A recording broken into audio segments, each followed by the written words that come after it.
Tem coisas que a gente posta e tem coisas que a gente vive. Bem-vinda ao Beyond the Post with Amanda, um espaço para conversas honestas sobre a vida por trás da imagem, o crescimento por trás das conquistas e as verdades que quase nunca aparecem nas redes sociais. Olá, eu sou a Amanda e eu estou muito feliz que você esteja aqui. Hoje, eu quero conversar sobre uma coisa que a gente raramente fala em voz alta. A gente adora falar sobre o resultado de um sonho realizado, o papel conquistado, o prêmio, palco, o eu consegui. Mas quase ninguém fala sobre o que acontece por dentro do meio do caminho até ali. Não é sobre técnica. Eu não vou te ensinar como decorar textos mais rápido ou como se comportar numa audição. Nada disso. Hoje é sobre o emocional, sobre o teste de audição, a rejeição, insegurança, comparação e a persistência. É sobre essas 5 coisas que modam quem persegue um sonho, seja na audição, na música, no esporte ou em qualquer área onde você é julgado, escolhido ou não escolhido o tempo inteiro. Eu não vou te dar uma fórmula pronta. Eu só quero colocar em palavras coisas que muita gente sente sozinha, achando que é a única pessoa passando por aquilo. Então, relaxa, pega um cafezinho, um chá ou o que você quiser e vem comigo. Vamos começar pelo início de tudo, o momento da audição, do teste. De fora, parece simples. Você entra numa sala, faz sua cena e sai. Ponto final. Mas por dentro, é completamente outra história. Tem uma coisa curiosa. Esse momento dura pouquíssimo tempo na realidade. Às vezes, 3 minutos, mas na cabeça da gente, ele se estica, vira uma eternidade. E o que pesa mais não é a audição em si. É tudo que vem antes. Aquele período de espera, de preparação, onde a cabeça já começa a antecipar cenários ruins. E se eu esquecer o texto? E se minha voz falhar bem na hora? E se eu travar completamente? O corpo reage como se aquilo já estivesse acontecido. Só de pensar. O coração acelera, a mão gela, o estômago embrulha. E tem uma coisa que quase ninguém fala. Às vezes você se prepara tanto, ensaia tanto, e na hora sente que trocou de corpo.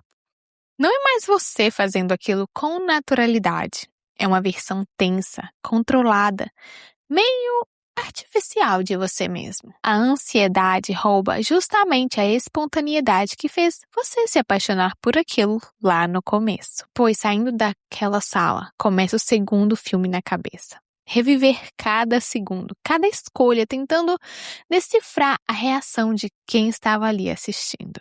Será que aquele sorriso foi uma aprovação, uma pena? Porque ela notou alguma coisa bem ali na hora que eu errei. A gente vira detetive da própria performance. E geralmente chega nas piores conclusões possíveis. E existe também a sala de espera. Antes de tudo isso, você chega e de repente está cercado de gente que na sua cabeça é concorrência. E sem querer você começa a se comparar ali mesmo, na hora. Aquela pessoa é mais alta, aquele cara chegou com segurança que eu não tenho. Isso já gasta uma energia emocional enorme, mesmo antes de você entrar na sala. E o que eu acho mais importante dizer sobre esse bloco é uma audição incrível. Às vezes não dá em nada. E uma audição em que você saiu se sentindo péssimo, às vezes vira o papel.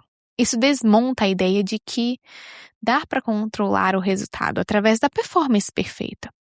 Tem um monte de fatores que não tem nada a ver com você. Altura, tipo físico, se você combina visualmente com o elenco já fechado. Isso é libertador, mas também assustador ao mesmo tempo. Libertador porque tira o peso de eu não sou suficiente. Assustador porque mostra que você não tem o controle total sobre o seu próprio destino profissional. Então, se você sente tudo isso antes, durante e depois de uma audição, isso não significa fragilidade. É um sinal de que seu corpo está reagindo a uma situação de real exposição. Isso é ser humano. Agora, vamos falar sobre rejeição. A primeira coisa que eu quero dizer sobre rejeição, em áreas competitivas ou criativas, não é um evento raro. É a coisa mais comum.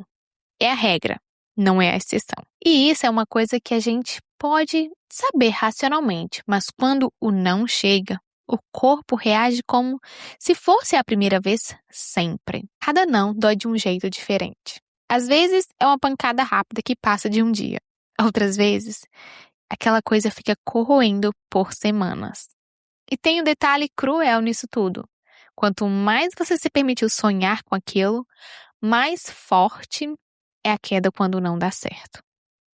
É como se a proximidade te desse uma permissão silenciosa para sonhar mais alto, e a queda vem de uma altura maior. Eu acho que existe uma diferença entre ser rejeitado e não ser escolhido. A palavra rejeição já carrega um peso enorme, parece que é sobre o seu valor como pessoa. Mas na maioria das vezes, quando alguém não te escolhe para um papel, isso é sobre encaixe, sobre o que aquele projeto precisa especificamente naquele momento, e não uma verdade sobre você. E o nosso cérebro não entende a diferença automaticamente. Ele traduz como não te escolheram, você não é boa o suficiente, numa velocidade absurda, quase instantânea. E o que fazer com isso? Eu acho que ajuda a dar espaço para a dor de verdade. Não tentar ser forte na hora. Não sair correndo para a próxima audição no mesmo dia, só para provar que está tudo bem. Às vezes a gente precisa deixar doer um pouco. Chorar se precisar, ligar para alguém e falar: hoje meu dia foi péssimo, sem precisar vir com a lição aprendida. O lado positivo é que vai dar certo da próxima. Tem outro tipo de rejeição, mais silencioso, quando ninguém te dá um não, claro. Simplesmente ninguém retorna, ninguém avisa, e você fica ali esperando uma resposta que nunca vem. Isso ainda é mais difícil processar, porque não tem o ponto final. E o que te ajuda nesse caso é você mesmo criar um ponto final. Decidir internamente que aquele capítulo encerrou, mesmo sem confirmado por fora. Isso dá a permissão para virar a página. E a última coisa sobre rejeição. A rejeição acumulada tem um efeito diferente de rejeição isolada. Uma você processa. Muitas seguidas começam a mexer com a identidade inteira. E surge aquela pergunta perigosa: será que eu simplesmente não sirvo para isso? Mas essa pergunta ignora uma informação importante. Praticamente todo mundo que hoje está trabalhando naquilo que sonhou também colecionou uma pilha gigante de nãos no caminho. O não é um desvio de rota, é a própria rota. Agora, vamos falar de insegurança. E esse talvez é o mais silencioso de todos os temas de hoje. Silencioso porque ninguém fala sobre ele em público, mas ao mesmo tempo é o mais presente no dia a dia. Rejeição você se sente num momento específico. Insegurança é a companhia constante. Está lá antes da audição, durante o trabalho, depois do trabalho, quando você revê o próprio resultado sozinho em casa. Aquela voz fica questionando tudo. Será que eu realmente tenho talento? Ou só tive sorte até agora? Será que as pessoas vão perceber que eu não sei tanto quanto eles acham que eu sei? Isso tem até nome: síndrome de impostor. E o que é interessante é que ela não desaparece com o sucesso. Tem gente extremamente experiente, reconhecida, e que ainda entra na sala achando que vão descobrir que ela não sabe nada. A insegurança só muda de forma com o tempo. Quando você é iniciante, ela fala: você não sabe o suficiente ainda. Você já tem a experiência, e ela fala: e se isso que você fez foi só sorte? E agora todo mundo vai esperar de novo, e você não vai conseguir repetir. Um erro comum é tentar silenciar essa voz à força, com afirmações positivas forçadas. Eu sou incrível, eu sou capaz, quando por dentro você não acredita nem um pouco naquilo. Isso raramente funciona, porque o cérebro percebe a incoerência. O que funciona melhor, eu acho, é uma coisa mais honesta. Eu estou inseguro agora, e mesmo assim eu vou fazer o meu trabalho. Separar o sentimento da ação. Você não precisa se sentir confiante para agir. Pode agir com insegurança do lado, sentada ali, incomodando, mas sem ser ela quem dirige o carro. E tem uma coisa curiosa sobre a insegurança. Ela costuma falar mais alto quando você exatamente está prestes a crescer, a arriscar algo novo. Quando você fica na zona conhecida, fazendo sempre a mesma coisa, ela fica mais quieta. Mas assim que você tenta fazer um papel diferente, um desafio maior, ela sobe de volume. porque tem mais riscos envolvidos na cabeça dela. Então, de um jeito estranho, insegurança alta às vezes, é sinal de que você está esticando, você está crescendo, não de que você está fazendo algo errado. E insegurança não é sinal de fraqueza ou de que você escolheu o caminho errado. Muitas vezes ela é sinal de que você realmente importa profundamente com o que está fazendo. Quem não se importa, não fica inseguro. Agora vamos falar sobre comparação. A comparação é sutil, ela não chega gritando. Chega baixinho no meio de um scroll da rede social. Ou no meio de uma conversa entre amigos sobre quem conseguiu o quê. O problema não é ver o sucesso do outro. O problema é o que a gente acostuma fazer com essa informação. Transformar o sucesso alheio numa medida do nosso próprio fracasso. Como se existisse uma régua só. E todo mundo tivesse que estar na mesma marca no mesmo tempo. Só que os caminhos são completamente diferentes. Idade de início, oportunidades que aparecem, redes de contato, sorte, contexto de vida. Tudo isso varia de pessoa para pessoa, de um jeito que torna qualquer comparação direta injusta. E isso é potencializado pelas redes sociais. Antigamente, você se comparava com pessoas ao seu redor. Hoje, você se compara com o mundo inteiro, através de uma tela que só mostra os melhores momentos de cada pessoa. Você está comparando seus bastidores com o palco dos outros. Comparamos o nosso filme inteiro, com cenas de erro incluídas, com um trailer de 2 minutos do outro. Às vezes, a comparação vem disfarçada de admiração. Você fala, nossa, que demais que ela conseguiu. Mas por dentro sente um aperto que não tem nada a ver com alegria genuína. É possível admirar e doer ao mesmo tempo. Isso não faz de ninguém uma pessoa ruim. Faz de alguém que também quer coisas boas para si.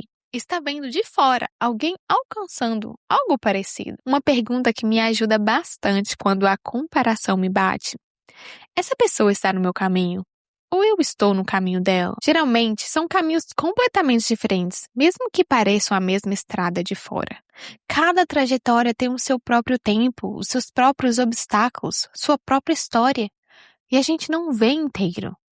E se a gente gasta toda a energia olhando para o lado, sobra pouco para olhar para frente, que é o único lugar que a gente realmente pode agir. E chegamos no último tema de que, de certa forma, amarra todos os outros.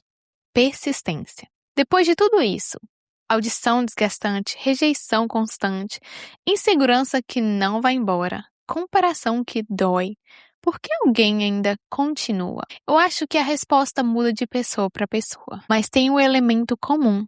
Persistência raramente é sobre ter certeza de que vai dar certo. É mais sobre a incapacidade de se imaginar tendo desistido. Muita gente que continua não porque tem garantia de sucesso, mas porque quando imagina a versão de si mesma que desistiu, sente um arrependimento maior do que o desgaste do que continuar tentando. Existe uma diferença entre persistência rígida e persistência flexível. A persistência rígida diz, eu tenho que conseguir exatamente dessa forma, nesse prazo, custe o que custar. Ela quebra fácil, porque a vida raramente segue exatamente o roteiro do que a gente imagina. A persistência flexível diz, eu quero continuar nessa direção, mas eu estou aberto a ajustar o caminho, o ritmo, até a forma como esse sonho parece no fim. Ela aguenta melhor as reviravoltas. Mas muita gente não desiste do sonho em si, mas de uma versão super especificada e rígida dele. Persistência de verdade também envolve descanso. Não é sobre empurrar sem parar, sem escutar, quando o corpo e a mente pedem uma pausa.